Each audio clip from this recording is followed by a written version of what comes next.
নিশিকান্তের স্বপ্নের ডায়েরির সভ্যবৃন্দকে জানাই প্রীতি, শুভেচ্ছা, ভালোবাসা ও অভিনন্দন। আশা করি আপনারা ভালো আছেন।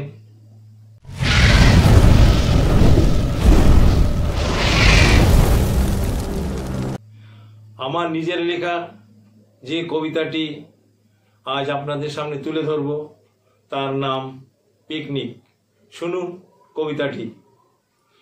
পিকনিক করতে এসেছি মোরা শীতের শুভ্র ভোরে, পিকনিকে আনন্দ করে ফিরব মোরা ছোট্ট গাড়ি করে।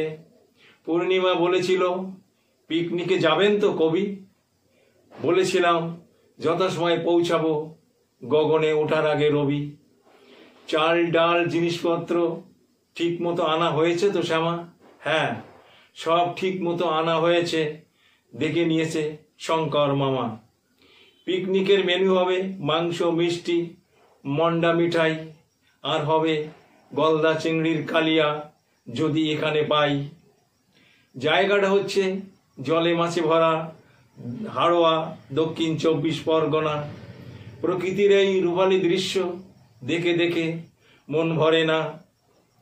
উন্মুক্ত রূপালী আভা, দিগন্ত বিস্তৃত, চারিদিকে ফাঁকা নীল নীলিমা। রূপালী চাঁদোয়ায় বেআব্রু মাকে দিয়েছে ঢাকা। আসার পথে দেখে এলাম চাষিবাই কাটছে সোনালি ধান। সবাই মিলে মনের আনন্দে গাইছে সারি গান। সারা বছরের ফসল ঘরে তোলে যত চাষি ভাই, তাদের দেখে মনে হলো আনন্দ আর খুশির সীমা নাই। পূর্ণিমার উন্নত মানের রান্না করলাম এখানে ইতি। আপনাদের সবার প্রতি রইল আমার অগাধ প্রেম প্রীতি।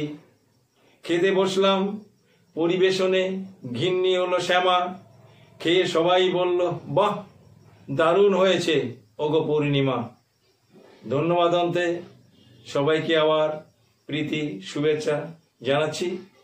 সেই সঙ্গে ছোট্ট একটি অনুরোধ রাখছি, আপনারা দয়া করে সাবস্ক্রাইব করবেন, কমেন্টস করবেন, লাইক ও শেয়ার করবেন।